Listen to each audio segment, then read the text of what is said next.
ರಾಜ್ಯದ ಉದ್ದಗಲಕ್ಕೂ ವರ್ಣಾರ್ಭಟ ಮುಂದುವರೆದಿದೆ. ನದಿಗಳು ಭೋರ್ಗರಿತಾ ಇದೆ. ಮಳೆಯಿಂದಾಗಿ ಪ್ರವಾಹ ಉಂಟಾಗಿದ್ದು ಜನಜೀವನ ಅಸ್ತವ್ಯಸ್ತವಾಗಿದೆ.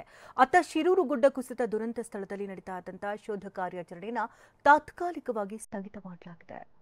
ಏನು ಮಾಡಕ್ಕಿಲ್ಲ ಸರ್, ಹೆಲ್ತ್ ಸಮಸ್ಯೆ ಬಂದ್ರೆ ಏನು ಮಾಡಕ್ಕಿಲ್ಲ. ಅದೊಂದು ಬ್ರಿಡ್ಜ್ ಮುಳುಗಿದ್ರೆ ಎಲ್ಲ ಇಲ್ಲೇ ಸಾಯದ.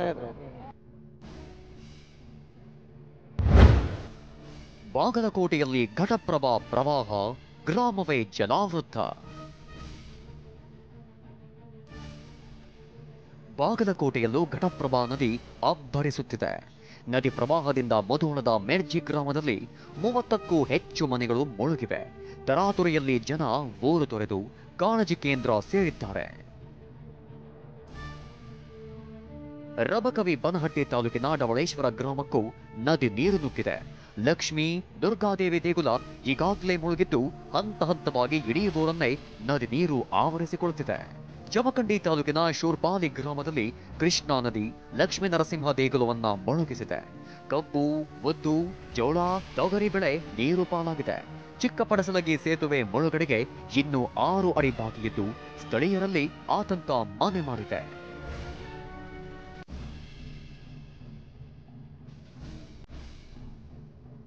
ಮತ್ತೊಂದೆಡೆ ಜಮಖಂಡಿಯ ಆಲಗೂರಿನಲ್ಲಿ ಕೃಷ್ಣಾ ನದಿಯಲ್ಲಿ ರೈತ ಸಿದ್ದಪ್ಪ ಕೊಚ್ಚಿ ಹೋಗಿದ್ದು ಶೋಧ ನಡೆಯುತ್ತಿದೆ.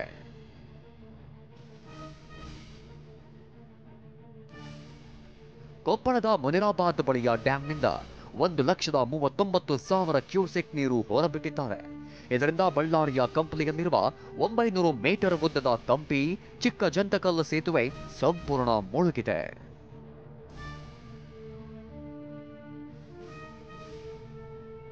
ತುಂಗಭದ್ರಾ ನೀರಿಂದ ಕೊಪ್ಪಳದ ಕಾರಟಗಿಯ ಬೆನ್ನೂರಿನಲ್ಲಿರುವ ಹೊಳೆಬಸವೇಶ್ವರ ದೇಗುಲ ಮುಳುಗಿದೆ. ಕೃಷ್ಣಾ ಬೋರ್ಗರತಕ್ಕೆ ರಾಯಚೂರಿನ ಲಿಂಗಸಗೂರು ತಾಲೂಕಿನ ಶೀಲಹಳ್ಳಿ ಸೇತುವೆ ಮುಳುಗಿದೆ. ನಡುಗಡ್ಡೆಯಲ್ಲಿ ಕುರಿಗಾಹಿಗಳು ಸಿಲುಕಿದ್ದು ಪರದಾಡಿದ್ದಾರೆ. ಬ್ರಿಡ್ಜ್ ಬಂದ ಇರೋದ್ರಿಂದ 8-9 ಹಳ್ಳಿಗೆ ಈಗ ಸಮಸ್ಯೆ ಆಗಿದೆ ಸರ್. ಅದು ಪ್ರತಿ ವರ್ಷ ಇದೇ ಸಮಸ್ಯೆ ಸರ್. 2019ರಾಗ ಸಿದ್ದರಾಮಯ್ಯ ಸಾಹೇಬರು ಮುಖ್ಯಮಂತ್ರಿ ಇದ್ದಾಗ ಬಂದು ವೀಕ್ಷಣೆ ಮಾಡ್ಕೊಂಡು ಹೋಗ್ಯಾರ ಸರ್. ಆದರೂ ಕೂಡ ಇನ್ನೂವರೆಗಾದ್ರೂ ಈ ಬ್ರಿಡ್ಜ್ ಎತ್ತರ ಮಾಡ್ತು ಅಂತ ಹೇಳ್ಯಾರ ಸರ್. ಇನ್ನೂವರೆಗಾದ್ರೂ ಏನು ಕ್ರಮ ತಗೊಂಡಿಲ್ಲ ಸರ್. ಏನು ಮಾಡಕ್ಕಿಲ್ಲ ಸರ್, ಹೆಲ್ತ್ ಸಮಸ್ಯೆ ಬಂದ್ರೆ ಏನು ಮಾಡಕ್ಕಿಲ್ಲ. ಅದೊಂದು ಬ್ರಿಡ್ಜ್ ಮುಳುಗಿದ್ರೆ ಎಲ್ಲ ಇಲ್ಲೇ ಸಾಯದ್ರು ಅವರು. ಇನ್ನು ತುಂಗಭದ್ರಾ ನದಿ ನೀರಿಂದ ಎಲೆಬಿಚ್ಚಾಲಿಯಲ್ಲಿರುವ ರಾಯರ ಜಪದ ಕಟ್ಟೆ ಜಲಾವೃತಗೊಂಡಿದೆ.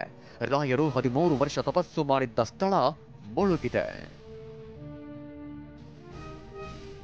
ಯಾದಗಿರಿ ಜಿಲ್ಲೆಯ ಸುರಪುರ ತಾಲೂಕಿನ ಬಂದೊಡ್ಡಿ ಬಳಿ ಕೃಷ್ಣಾ ನದಿ ಪ್ರವಾಹದಲ್ಲಿ ಕೊಚ್ಚಿ ಹೋಗ್ತಾ ಇದ್ದ ವ್ಯಕ್ತಿಯನ್ನ ರಕ್ಷಣೆ ಮಾಡಲಾಗಿದೆ. ಮೀನುಗಾರರು ತೆಪ್ಪದ ಸಹಾಯ ಪಡೆದು ಯಮನಪ್ಪ ಎಂಬಾತನನ್ನ ರಕ್ಷಿಸಿದ್ದಾರೆ.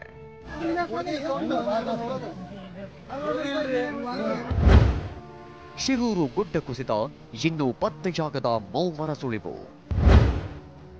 ತಾತ್ಕಾಲಿಕವಾಗಿ ಶೋಧ ಕಾರ್ಯಾಚರಣೆ ಸ್ಥಗಿತಕ್ಕೆ ನಿರ್ಧಾರ. ಉತ್ತರ ಕನ್ನಡ ಜಿಲ್ಲೆ ಅಂಕೋಲಾ ತಾಲೂಕಿನ ಶಿರೂರು ಗುಡ್ಡ ಕುಸಿತದಲ್ಲಿ ನಾಪತ್ತೆಯಾಗಿರೋ ಮೂವರ ಸುಳಿವು ಇನ್ನೂ ಸಿಕ್ಕಿಲ್ಲ. ಲಾರಿ ಸಮೇತ ಭೂ ಸಮಾಧಿಯಾಗಿರೋ ಅರ್ಜುನ್ ಪತ್ತೆಯಾಗಿಲ್ಲ.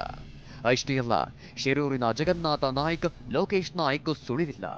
ಎನ್ಡಿಆರ್ಎಫ್, ಎಸ್ಡಿಆರ್ಎಫ್, ಸೇನೆ, ನೌಕಾಪಡೆ, ಮುಳುಗು ತಜ್ಞರು ಶೋಧ ನಡೆಸಿದ್ರೂ ಪ್ರಯೋಜನವಾಗಿಲ್ಲ. ಗುರುತಿಸಲಾದ 5 ಪಾಯಿಂಟ್ಗಳಲ್ಲಿ ಕಲ್ಲು, ಮಣ್ಣು, ಬಂಡೆ ಹೊರತುಪಡಿಸಿ ಏನೂ ಕಂಡಿಲ್ಲ. ಹೀಗಾಗಿ ತಾತ್ಕಾಲಿಕವಾಗಿ ಶೋಧ ಕಾರ್ಯಾಚರಣೆ ಸ್ಥಗಿತಕ್ಕೆ ನಿರ್ಧರಿಸಲಾಗಿದೆ. ಕೆಆರ್ಎಸ್ಗೆ ಇಂದು ಸಿಎಂ, ಡಿಸಿಎಂ ಬಾಗಿನ.